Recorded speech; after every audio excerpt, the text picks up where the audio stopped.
Hallo, ich heiße Stavros Diamantakis und ich möchte Sie recht herzlich einladen zu einem analogen Fotospaziergang. Der heutige Spaziergang führt uns nach Wien. Wir möchten ein paar Worte, ein paar Daten möchte ich einmal geben über die Firma Herlango. Ältere Herrschaften werden sicher auf die Firma erinnern, aber werfen wir mal einen Blick zu der Firma Herlango. An für sich ein nicht üblicher Name. Damit Herlango sind 3 Personen einfach verbunden. Fangen wir mit Goldmann Anton. Der Goldmann Anton war ein Kunsttischler. In der Biedermeier Zeit waren schöne Möbel sehr, sehr gefragt und diese Kunsttischler in Wien waren bekannt in der ganzen Monarchie für diese Kunstwerke, was sie schufen. Viele von diesen Kunsttischler haben auch angefangen mit der Fotografie zu beschäftigen und so bauten auch Holzkameras, eben aus Holz, aber die Kunsttischler. Und so war bald bekannt die Wiener Kameratischler. Und das waren Kunsttischler, die einfach Kameras bauten, weil dazu war Wien bekannt. Erstens einmal mit den ersten errechneten Optiken von Petzval, dann war der Volkländer und so weiter und so fort.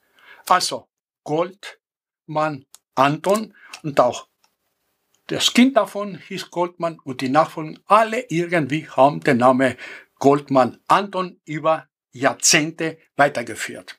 Die zweite Person war der Professor Ferdinand Hrdlicka. Hrdlicka, ein bisschen schwer zum Aussprechen, aber phonetisch haben ihm eine E dazwischen gestellt und so heißt Hrdlicka Ferdinand. Er war Professor an die staatliche fotografische Schule und 1894 baute er eine Fabrik für fotografische Papier. Die zweite Person. Die dritte Person war der Langer. Er war einfach Händler für fotografische Apparate und Bedarfsartikel. Und die 3 Personen kamen zusammen 1920 und bildeten aus den Anfangsbuchstaben der 3 den Namen Herlango. Also, der Hrdlicka, der Langer und der Goldmann bildeten den Namen Herlango. Und diese Firma war in Österreich sehr bekannt. 1932, die Monarchie war verloren, Absatzgebiet war nicht so groß, die Deutschen und die Amerikaner machen sich stärker und so stellten sie die Kameraproduktion ein. 1958 feierte die Firma Herlango das 100-jährige Jubiläum, weil das Ganze ging zurück auf die Kameratischlerei von Anton Goldmann, der 1858 gegründet wurde. 1984 verließ Anton Goldmann die Firma und ein paar Jahre später, 1892, meldete diese Firma Konkurs. Und so war auf einen Schlag der Name Herlango verschwunden aus der österreichischen Geschichte. Und zu dieser Zeit hat aber die Firma 136 Filialen in ganz Österreich, die auf einen Schlag vorbei war. Die Kamera, die wir heute besprechen wollen, ist die Herlango Abo, eine Plattenkamera für das Format 9x12. Die Kamera ist aus Holz und der Laufboden ist aus Metall.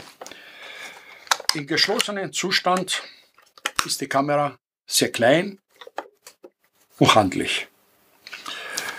Funktioniert mit dem Sprengmechanismus.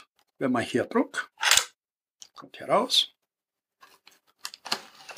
Das ist der einfache Auszug. Das heißt, die Kamera ist einmal ausgezogen. Im Weiteren kann man die Kamera auf einen doppelten Auszug ausziehen und so kann man auch Nahfotos machen. Hochformat, der Brillantsucher für Hochformat und eine Libelle, um das Ganze mal in der Waage zu halten. Möchte man Queraufnahme machen, wird die Libelle und der Sucher umgestellt und so kann man Queraufnahmen machen. Die Kamera ist mit einem Objektiv, der in der Höhe und in der Tiefe verstellbar ist, aber auch nach links und nach rechts zu schwenken, damit man Ungenauigkeiten, das sprich stürzende Linie und Parallaxenausgleich zum Ausbessern.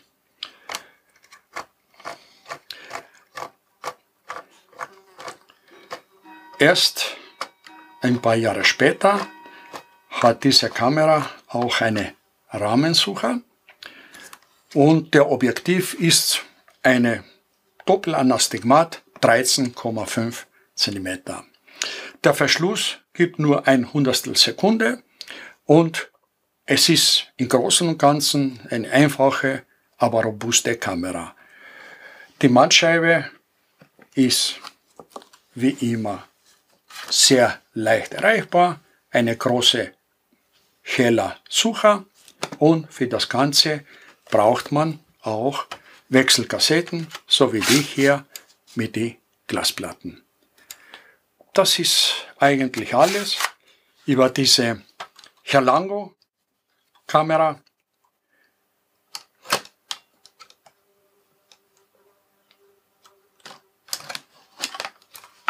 Wie ich schon sagte, klein, handlich und robust. Bekannt sind aber auch die Schriften von der Firma Herlango, immer sehr gut dokumentiert und sehr viele Daten und eine Menge an Ersatzteile und Zusatzgeräte, die das Leben der Fotografen sehr leicht machen.